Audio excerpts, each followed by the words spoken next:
Commit yourself to the feeling of the wish fulfilled, in faith that this act of self-commission will become a reality.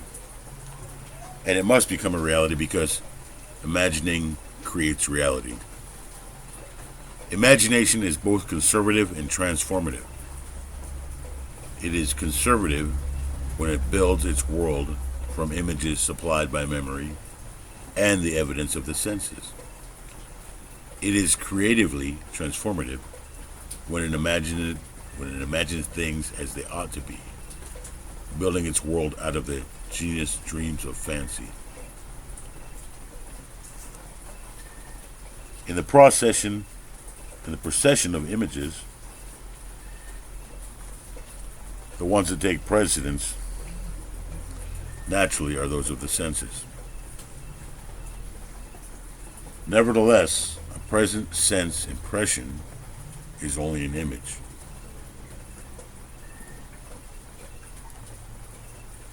It does not differ in nature from a memory image or the image of a wish. What makes a present sense impression so objectively real is the individual's imagination functioning in it and thinking from it. Whereas in a memory image or a wish, the individual's imagination is not functioning in it and thinking from it, but is functioning out of it and thinking of it. So what he's saying here is, live in it as yourself in a movie. See yourself in the movie with what you want surrounding you. Not looking at yourself in the movie, but actually being in the movie. You're in the space you want to be in. You're in that state, looking out at what is around you inside that state. So, for example, you're sitting on a chair in the middle of the room. Inside your head, you can see your hands, you can see your feet, you can see your belly. You can see what's in front of you, the desk, the window, the telephone. You're living there in the end. If you would enter into the image in your imagination, then you would know what it is to be creatively transformative. Then would you realize your wish, and then you would be happy.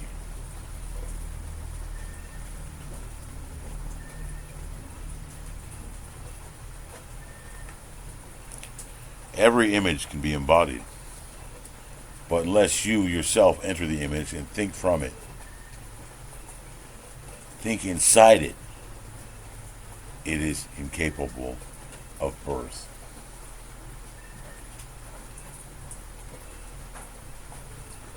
Therefore, it is the height of folly to expect the wish to be realized by the mere passage of time.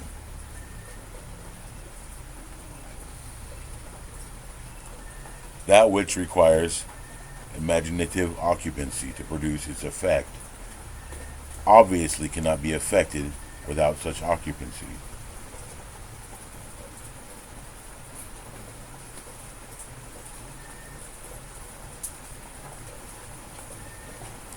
You cannot be in one image without suffering the consequences of not being in another image.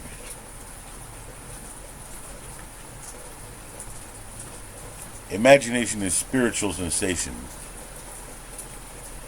Enter the image of the wish fulfilled. Then give it sensory vividness. Give it sensory vividness and tones of reality by mentally acting as you would act were it a physical fact. As if it were a physical fact, a fact in your life that you can physically touch, you can physically feel, you can physically smell, see, touch, hear, if there is something to hear. Your five senses: seeing, hearing, touching, tasting, smelling. Bring these into your vision. Bring these five senses into your vision with you. to make it all the more real. Now, this is what I mean by spiritual sensation. Imagine that you are holding a rose in your hand. Smell it.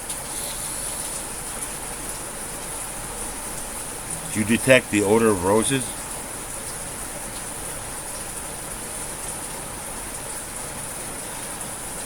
Well, if the rose is not there, why is its fragrance in the air? Through spiritual sensation, that is, through imaginative sight, sound, scent, taste, and touch, you can give to the image sensory vividness.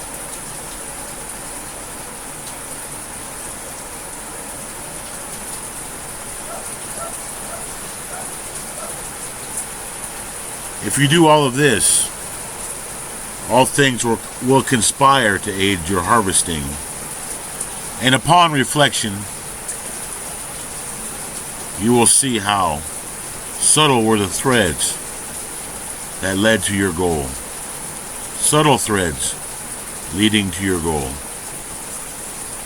You could never have devised the means which your imaginal activity employed to fulfill itself.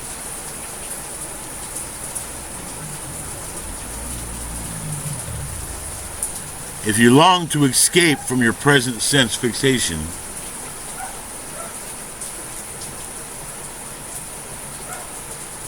to transform your present life into a dream of what might well be, you need but imagine that you are already what you want to be, and to feel the way you would expect to feel under such circumstances.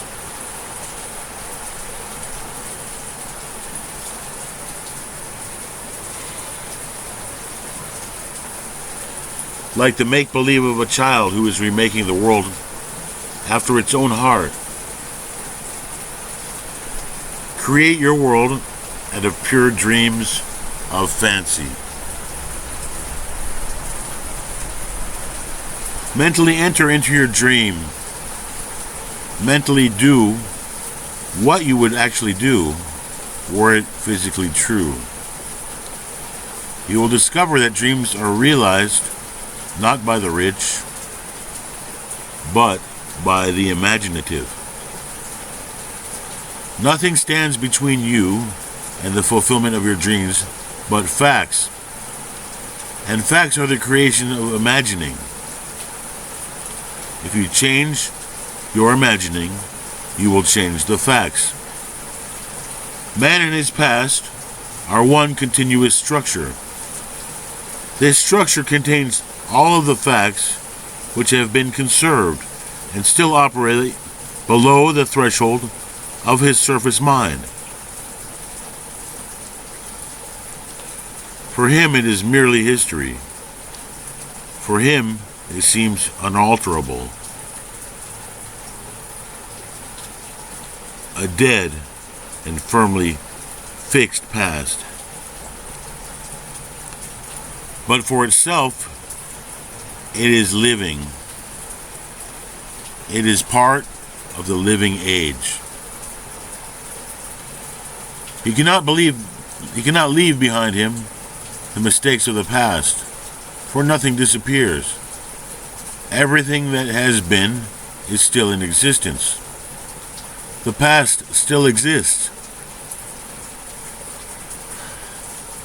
And it gives, and still gives, its results.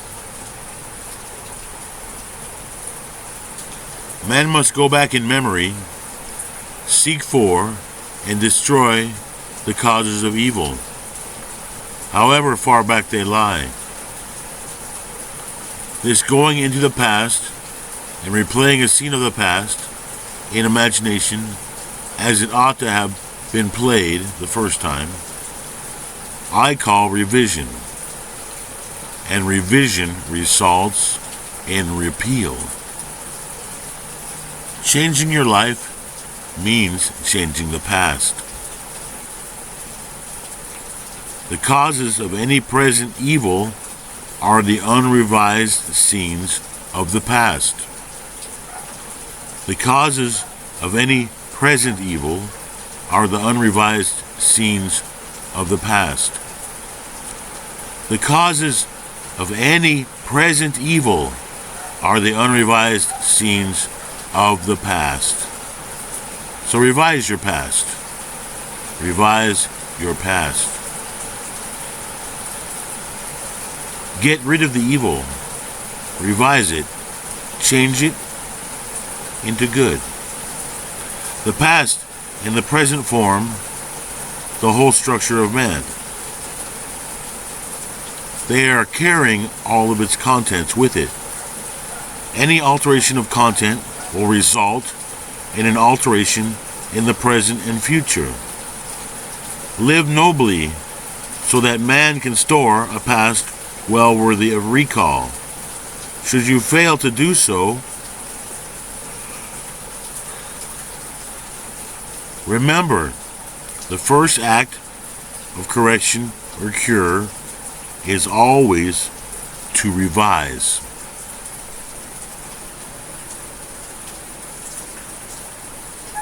If the past is recreated into the present, so will the revised past be recreated into the present.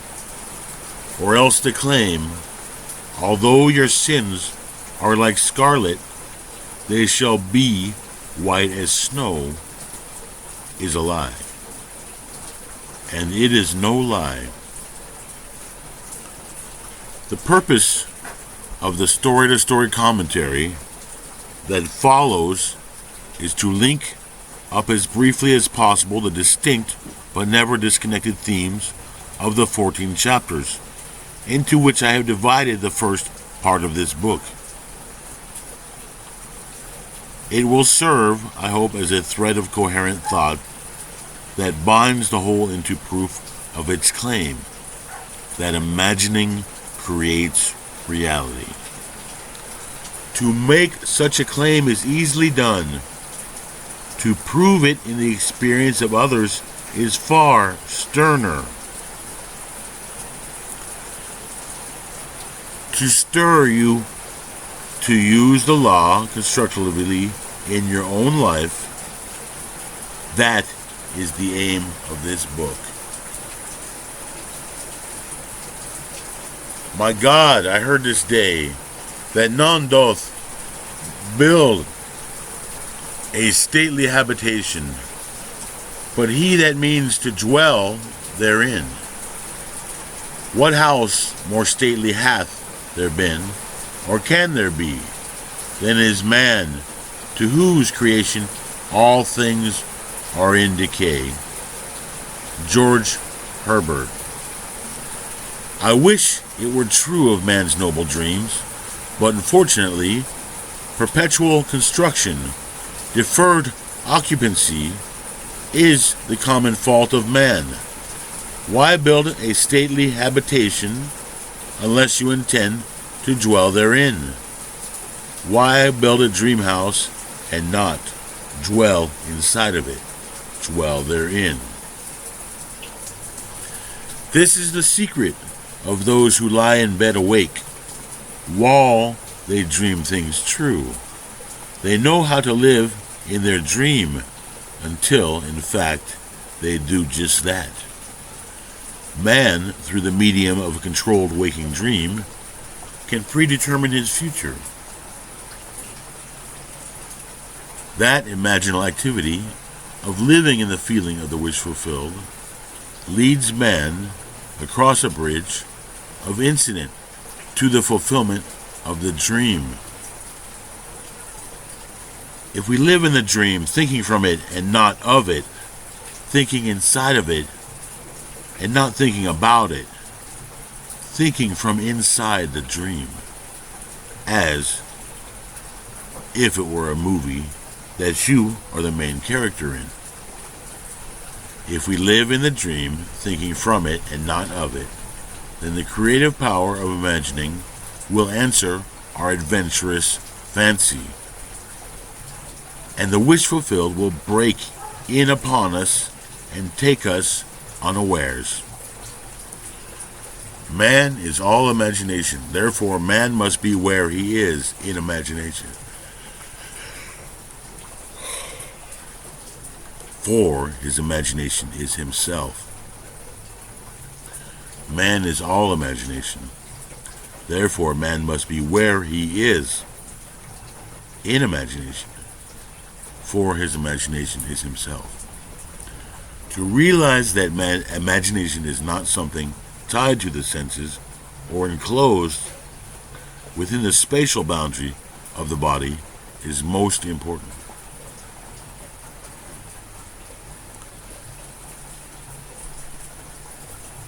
Although man moves about in space by movement of his physical body, he need not be so restricted. He can move by a change in what he is aware of. However real the scene on which sight rests, man can gaze on one never before witnessed. He can always remove the mountain if it upsets his concept of what life ought to be. This ability to mentally move from things as they are to things as they ought to be is one of the most important discoveries that man can make. He can always remove the mountain if it upsets his concept of what life ought to be. The ability to mentally move from things as they are to things as they should be is one of the most important discoveries that you can make. It reveals you as the center of imagining, with powers of intervention which enable you to alter the course of observed events, moving from success to success through a series of mental transformations of nature, of others, and of yourself. For many years, a doctor and his wife dreamed about their stately habitation, but not until they imaginatively lived in it did they manifest it. Here is their story. 15 years ago, Mrs. M and I purchased a lot on which we built a 2-story building, housing our office and living area. We left ample space on the lot for an apartment building, if and when our finances would permit. All of the years, we were busy paying off our mortgage, and then at the end of that time, we had no money for the additional building we still desired so much. It was true that we had an ample savings account, which meant security for our business, but to use any part of it for a new building would be to jeopardize that security. But now you're teaching Awakened a new concept. They're talking about Neville's teaching. But now Neville's teaching Awakened a new concept, boldly telling us we could have what we most desired through the controlled use of our imagination, and that realizing a desire was made more convincing without money. We decided to put it to a test, to forget about money and concentrate on the end. They concentrated their attention on the thing they desired most in this world, that new apartment building. With this principle in mind, they mentally constructed the new building as they wanted it, actually drawing physical plans so they could better formulate their mental picture of the completed structure, never forgetting to think from the end. In their case, a completed, occupied building. We took many imaginative trips through our apartment house,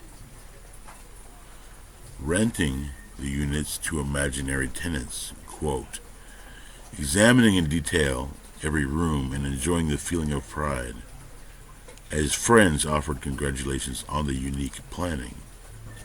We brought into our imaginal scene one friend in particular,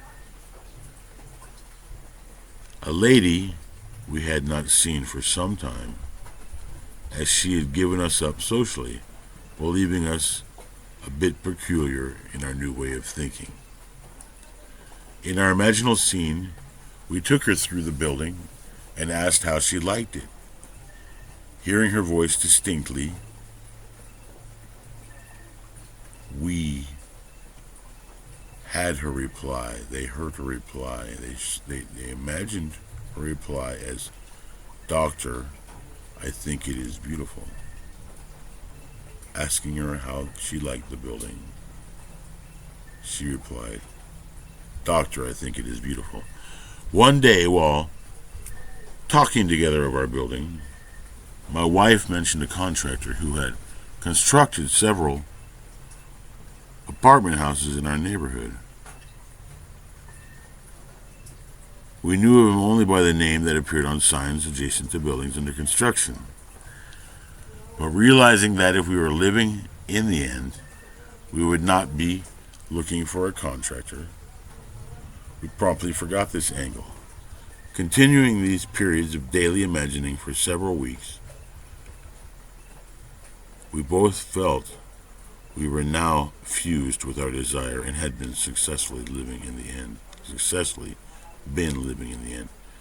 Which leads me to this point that I want to talk to you about. I've been doing only the I am every night. And when I wake up in the middle of the night, doing it again. Only the I am. I am. Solo. Very little time I'm tacking anything onto the I am. And that exercise is the one that has given me the feeling of the wish fulfilled, as if there is no need to wish anymore. And that goes along with the biblical saying, "Seek ye first the kingdom of God, and all these things will be added unto you." So just to make that clear, using only the words I am has given me the feeling of being in the end, attaining my end, already holding and having my end in terms of health, relationship, and money, and happiness. Since I've been practicing that, the feeling that all these things are attained has already come to me. And let me continue with this story. One day, okay, that's the contractor part.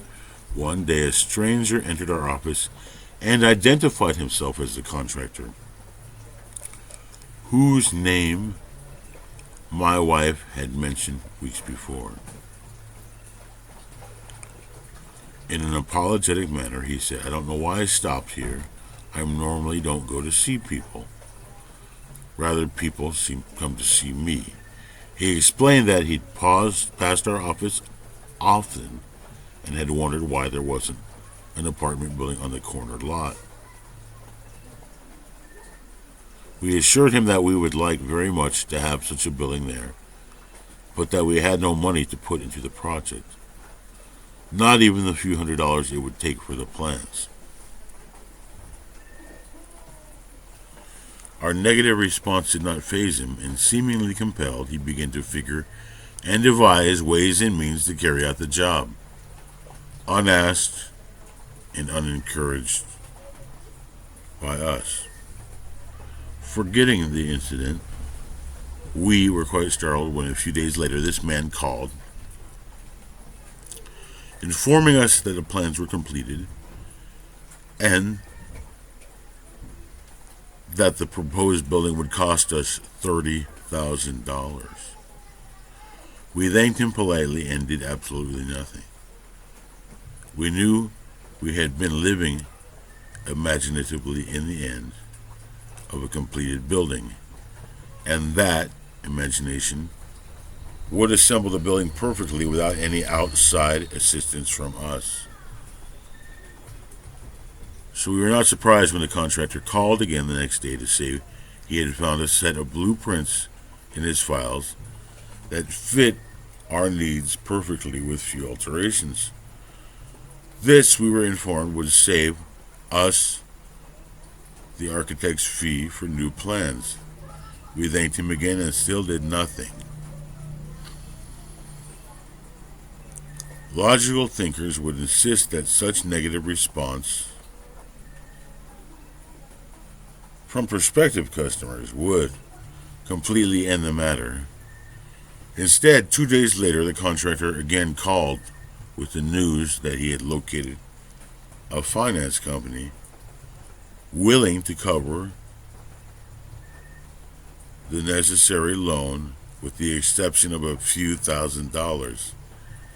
It sounds incredible, but we still did nothing. For remember, to us, this building was completed and rented, and in our imagination we had not put one penny into its construction.